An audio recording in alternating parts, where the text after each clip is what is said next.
একবার ভাবুন, আপনি সেই সৌভাগ্যবান মানুষদের একজন যাদের হাতে তাদের আমলনামা ডান হাতে তুলে দেওয়া হয়েছে।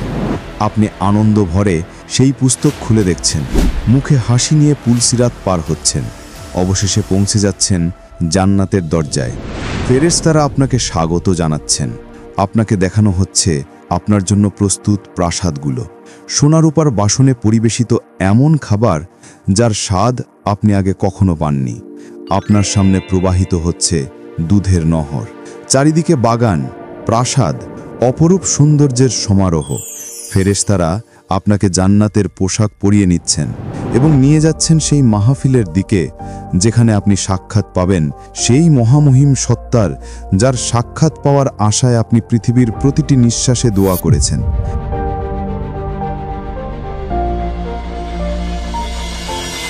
জান্নাতে প্রবেশের আগে আপনাকে পৃথিবীর সমস্ত দাগ, ক্লান্তি ও কষ্টের চিহ্ন থেকে সম্পূর্ণ পবিত্র করে দেওয়া হবে। একটা বিশেষ নদীতে আপনাকে গোসল করানো হবে, যার পানি আপনার দেহ থেকে সমস্ত মানবিক দুর্বলতা, ব্যথা ও ত্রুটি মুছে দেবে। আপনার শরীরের সমস্ত লোম, দাড়ি ও গোফও বিলুপ্ত হয়ে যাবে। হাদিসে এসেছে, জান্নাতের মানুষের বয়স হবে ৩৩ বছর, হজরত আদম আলাইহিসসালামের রূপে, দাড়িহীন, আর তাদের চোখ হবে কোকিলের মতো গভীর কালো ও দীপ্তিময়। এরপর আপনাকে আরেকটা বিশেষ ফোয়ারা থেকে পানি পান করানো হবে, যা আপনাকে ভিতর ও বাইরে, দেহ ও আত্মা উভয় দিক থেকেই সম্পূর্ণ পবিত্র করে তুলবে।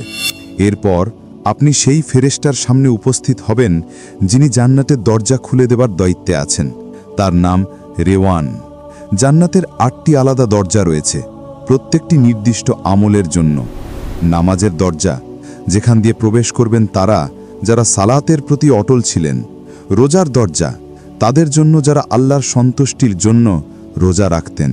সাদকার দরজা, তাদের জন্য যারা সামান্য হলেও সর্বদা দান করতেন। জিহাদের দরজা, আল্লাহর পথে সংগ্রামীদের।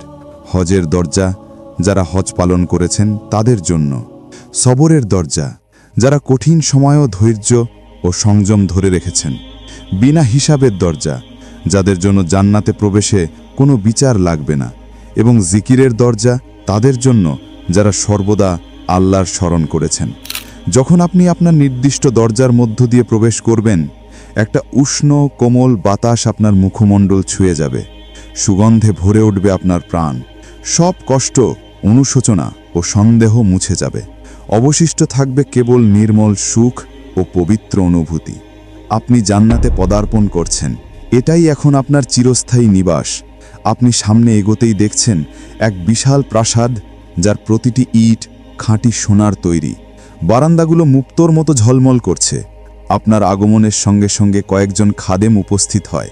তারা যেন ছড়িয়ে পড়া মুক্তোর মতো উজ্জ্বল, তাদের হাতে সোনার পেয়ালা ও রূপার থালা। তারা আপনাকে সালাম জানায়, আর আপনি জবাব দেন শান্তি ও আনন্দের সাথে। আপনার প্রাসাদ, বৃক্ষ, নদী সবকিছুই আল্লাহ নিজ হাতে সাজিয়ে রেখেছেন আপনার জন্য। এক সীমাহীন জগৎ, যার কোনো শেষ নেই, অসীম সুখের সমুদ্র।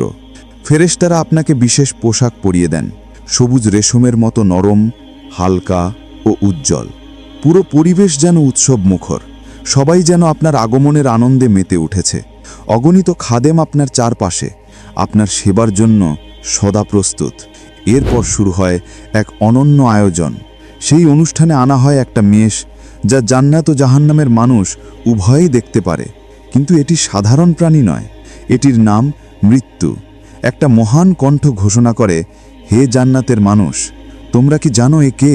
তারা মাথা তুলে বলে, হ্যাঁ, এটি মৃত্যু। তারপর সেই কণ্ঠ জাহান্নামের মানুষদের জিজ্ঞাসা করে, হে জাহান্নামের মানুষ, তোমরা কি জানো এ কে? তারা উত্তর দেয়, হ্যাঁ, এটি মৃত্যু। এরপর আদেশ আসে, মেষটিকে কোরবানি করা হয়, অর্থাৎ মৃত্যু এখন বিলুপ্ত। একটা উচ্চ কণ্ঠ ঘোষণা করে, হে জান্নাতের মানুষ, তোমরা এখন চিরজীবী, আর কখনো মৃত্যু নেই। হে জাহান্নামের মানুষ, তোমরাও চিরজীবী, তোমাদের জন্য আর কোনো মৃত্যু নেই। হ্যাঁ, মৃত্যু এখন আর অস্তিত্ব রাখে না। আপনি কখনো অসুস্থ হবেন না। আপনি চিরতরুণ, চিরসুন্দর, চিরসুখী থাকবেন জান্নাতে।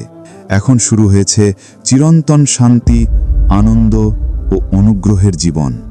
যদি আপনি দুনিয়াতে বিবাহিত ছিলেন এবং আপনারা দুজনেই জান্নাতে প্রবেশ করেছেন, তাহলে আপনার সম্পর্ক পুনরায় প্রতিষ্ঠিত হবে, কিন্তু এবার সেটি কখনো বিচ্ছিন্ন হবে না।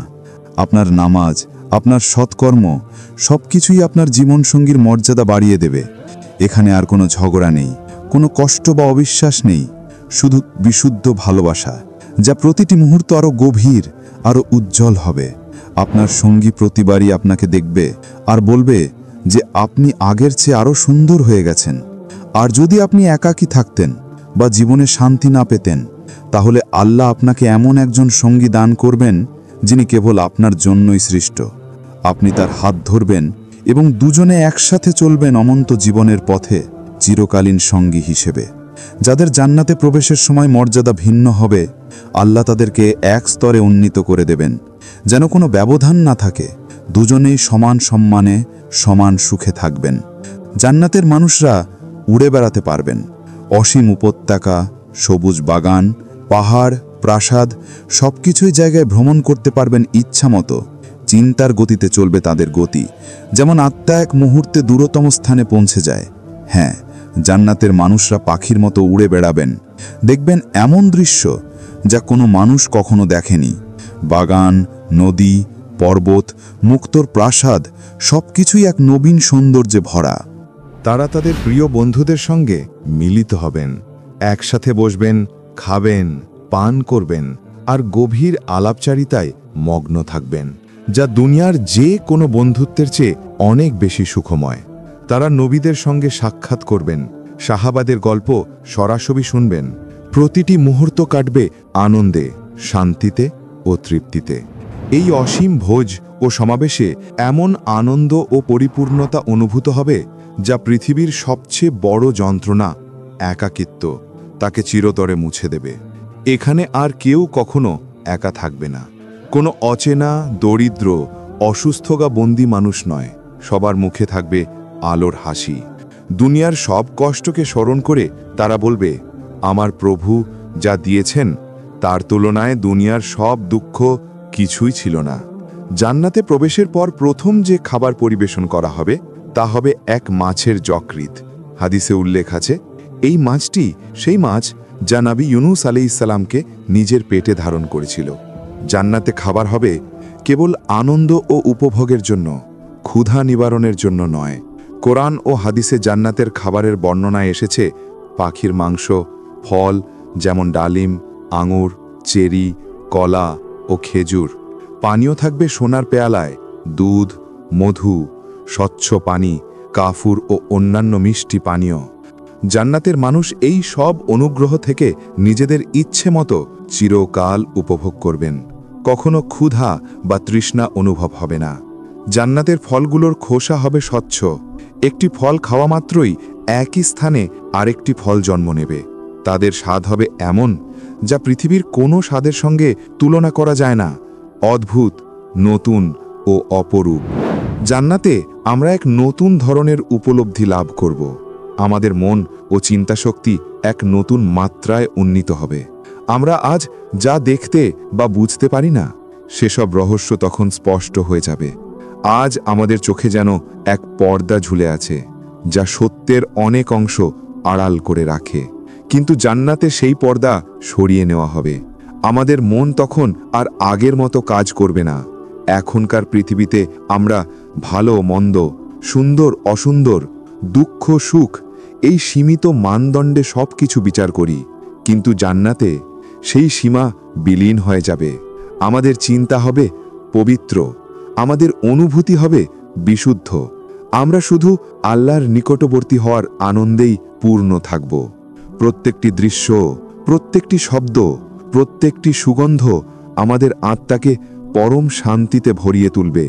আর সেই পরম জগতের প্রতিটি মুহূর্তে আমরা উপলব্ধি করব, এই তো সত্যিকারের জীবন, যেখানে দুঃখ নেই, মৃত্যু নেই, আছে কেবল অনন্ত শান্তি, প্রেম ও পরিতৃপ্তি। জান্নাতের রয়েছে 7টি স্তর বা পর্যায়। ইবনে আব্বাস রাদিয়াল্লাহু আনহু থেকে বর্ণিত হয়েছে, সবচেয়ে উচ্চ স্তরের জান্নাতকে বলা হয় জান্নাতুল ফিরদাউস। এটি জান্নাতের কেন্দ্রস্থলে অবস্থিত, আল্লাহর আরশের ঠিক নিচে, সবচেয়ে মহিমান্বিত ও মূল্যবান স্থান। জান্নাতুল ফিরদাউস 4টি ভাগে বিভক্ত। 2টি অংশে রয়েছে খাঁটি সোনার নির্মাণ ও অলংকার, আর বাকি 2টি অংশে সবকিছু রূপার তৈরি। নবী মুহাম্মদ সাল্লাল্লাহু আলাইহি ওয়াসাল্লাম সাহাবীদের উপদেশ দিয়েছিলেন, তোমরা আল্লাহর কাছে জান্নাতুল ফিরদাউস প্রার্থনা করো। তবে তিনি এটাও বলেছেন, জান্নাতের স্তরগুলোর মধ্যে দূরত্ব অনেক বিশাল। কিছু বর্ণনা অনুযায়ী 100 বছর, আবার কোনো বর্ণনায় বলা হয়েছে 500 বছরের ব্যবধান। কিন্তু কারা প্রবেশ করবে জান্নাতুল ফিরদাউসে? কুরআনে বলা হয়েছে, যারা ঈমান আনে এবং সৎকর্ম করে তাদের জন্যই এই ফিরদাউস নির্ধারিত। যারা বিনয়ে সহকারে নামাজ আদায় করে, অর্থহীন ও মিথ্যা কাজ থেকে দূরে থাকে, যারা যাকাত প্রদান করে, নিজেদের পবিত্রতা রক্ষা করে, অমানত প্রতিশ্রুতি পূর্ণ করে, আর যারা নামাজে নিয়মিত ও আন্তরিক থাকে, তাদের জন্যই এই শ্রেষ্ঠ জান্নাত প্রস্তুত। জান্নাতুল ফিরদাউস নবী, সত্যবাদী, শহীদ ও সৎ মুমিনদের জন্য নির্ধারিত স্থান। এটি এমন সৌন্দর্যে ভরপুর যা মানুষের কল্পনাকেও ছাড়িয়ে যায়। এখানে সোনার নদী প্রবাহিত হয়, ফেরেশতারা মুমিনদের অভ্যর্থনা জানায়, আর ধৈর্যশীলদের মহান সাফল্যের সুসংবাদ দেয়। কুরআনে একে এমন এক জান্নাত হিসেবে বর্ণনা করা হয়েছে যেখানে রয়েছে অসীম শান্তি ও অফুরন্ত নিয়ামত।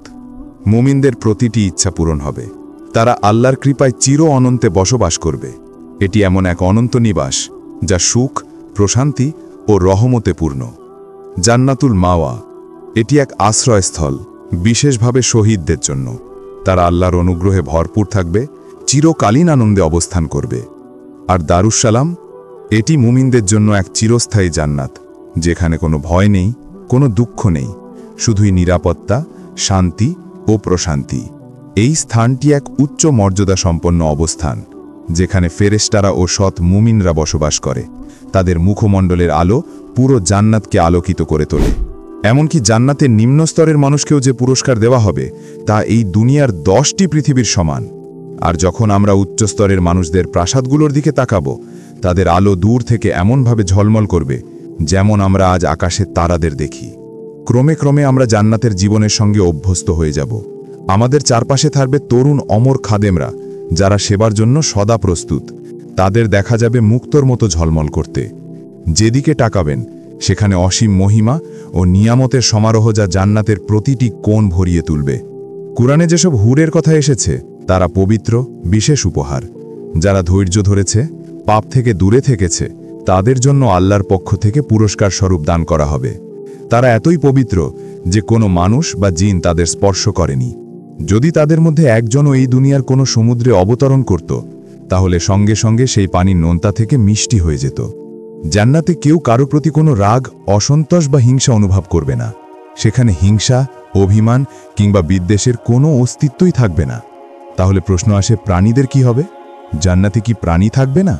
পৃথিবীর সব প্রাণী কিয়ামতের দিনে পুনরায় জীবিত করা হবে, আর তাদের মধ্যে ন্যায় বিচার প্রতিষ্ঠিত হবে। এরপর তারা আবার মাটিতে পরিণত হবে।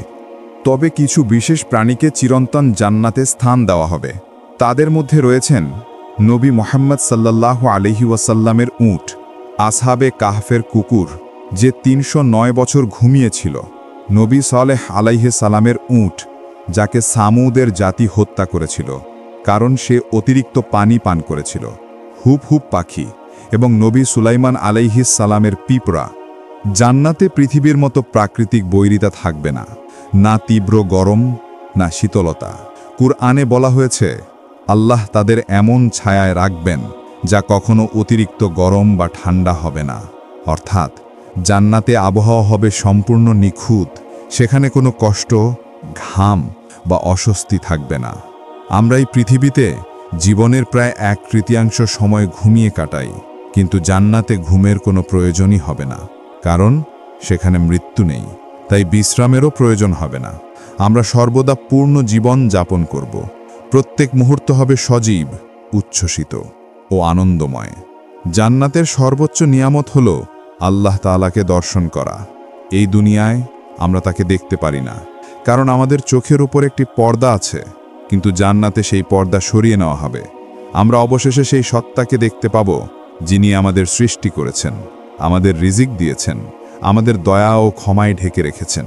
যখন জান্নাতের মানুষ সীমাহীন নেয়ামত ভোগ করবে, তখন আল্লাহ তাআলা তার পবিত্র মুখমণ্ডল দেখাবেন এবং বলবেন, হে জান্নাতবাসীগণ, তোমাদের প্রতি শান্তি বর্ষিত হোক।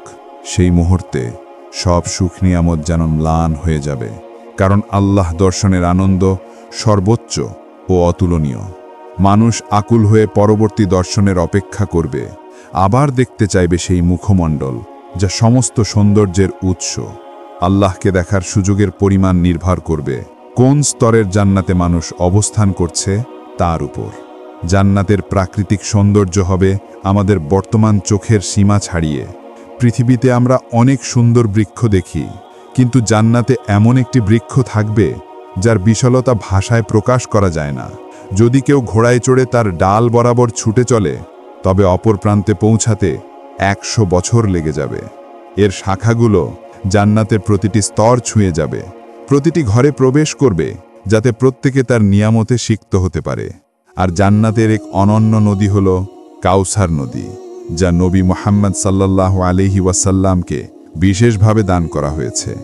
এর পানি দুধের চেয়েও সাদা আর মধুর চেয়েও মিষ্টি। এটি আল্লাহর আরশের নিচ থেকে উৎসারিত হয়ে সিদরাতুল মুনতাহা অতিক্রম করে জান্নাতুল ফিরদৌসে প্রবাহিত হয় এবং সেখান থেকে জান্নাতের সব স্তরে ছড়িয়ে পড়ে। এর সুগন্ধ ও স্বাদ এমন যা মানব কল্পনাকেও অতিক্রম করে। একটি বর্ণনায় এসেছে, জান্নাতে একসময় নরম বাতাস বয়ে যাবে যা গাছের পাতা ছুঁয়ে এমন সুর সৃষ্টি করবে যার মতো সুর পৃথিবীতে কেউ কোনোদিন শোনেনি। এটাই সেই মুহূর্তের সূচনা যা জান্নাতকে প্রকৃত অর্থে জান্নাত বানিয়ে তোলে। এ পর্যন্ত আপনি যত নিয়ামতের কথা শুনলেন, তার সব মিলেও তুলনা হয় না আল্লাহর চেহারা দর্শনের নিয়ামতের সঙ্গে। জান্নাতের এক বিশেষ দিনে, যা জুমার দিনের সমতুল্য হবে, আল্লাহ তাআলা জান্নাতবাসীদের স্বাগত জানাবেন। তিনি তাদের আহ্বান করবেন এক সুবিশাল উপত্যকায়, যার মাটি হবে সাদা কস্তুরীর মতো। আল্লাহ তার আরশে সমাসীন হবেন, আর আরশের নিচে থাকবে রত্নখচিত মিম্বর। জান্নাতের শ্রেষ্ঠ মর্যাদার অধিকারীরা তাতে আহ্বান পাবেন। সকল জান্নাতবাসী তাদের সেরা পোশাক ও অলংকার পরে এসে বসবেন সেই উপত্যকায়। একসময় আল্লাহ নরম ও সুগন্ধি বাতাস পাঠাবেন, যা পুরো সমাবেশকে ভরে দেবে মিষ্টি কস্তুরীর সুদাসে। তারপর আল্লাহ ফেরেশতা রিজওয়ানকে আদেশ দেবেন, হে রিজওয়ান, আমার ও আমার বান্দাদের মাঝে থাকা 70,000 পর্দা সরিয়ে দাও। যখন সেই পর্দাগুলো সরানো হবে, জান্নাতবাসীরা আল্লাহর পরম সৌন্দর্য দর্শন করবে, আর আনন্দ ভয়ে সবাই সিজদায় পড়ে যাবে। তখন আল্লাহ বলবেন, মাথা তোলো, তোমাদের ইবাদতের সময় শেষ। এখন তোমরা ইনাম পাওয়ার ভূমিতে আছো। যা চাও আমার কাছে চাও, আমি তোমাদের রব, আমি সেই যে দুনিয়ায় প্রতিশ্রুতি দিয়েছিলাম। জান্নাতবাসীরা বলবে, হে আমাদের রব, আমরা শুধু আপনার সন্তুষ্টি চাই। আল্লাহ বলবেন, আমি তো আগেই তোমাদের প্রতি সন্তুষ্ট। আমি তোমাদের গুনাহ মাফ করেছি, তোমাদের ভুল গোপন করেছি, আর তোমাদের কাছে এনেছি আমার নৈকট্যে। আমি তোমাদের আমার কালামের মাধুর্য স্বাদ দিয়েছি, আমার আলো দেখিয়েছি। এটাই তোমাদের জন্য আমার কাছে সম্মানের স্থান। এরপর জান্নাতবাসীরা যা যা চাইবে সবই আল্লাহ তাদের দান করবেন, এমনকি আর কিছু চাওয়ার মতো কিছু অবশিষ্ট থাকবে না।